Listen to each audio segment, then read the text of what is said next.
Higher food prices were the main drivers in ticking up consumer inflation. This in large part due to the effects of a weaker rand at the time. Some expect the inflation gauge to remain elevated for some time. We expect it to remain above 6 until at least the second quarter of next year. It may go back within the target band, but given the pressures from a relatively weak exchange rate, but also food prices increasing after adjustments in the food prices from certain stores, that is also going to have an impact on inflation.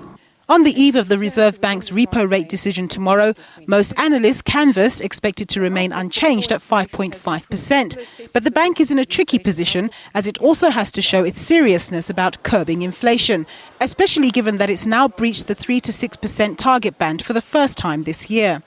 Given the breach, we could actually, our base case scenario is that they should hold rates and maybe increase rates by about 50 basis points in July.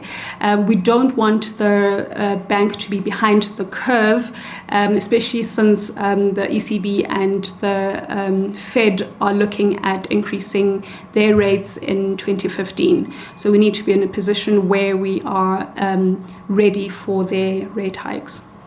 The Reserve Bank has kept interest rates at multi-decade lows, with the country falling into a negative interest rate trap, which speaks to interest rates being lower than the average inflation rate. Perhaps not tomorrow, but the Reserve Bank will also be under pressure to hike rates so that when other central banks do so, investors will still find it attractive to invest in relatively higher interest-bearing South African bond markets. Nompumelelo Siziba, SABC News, Johannesburg.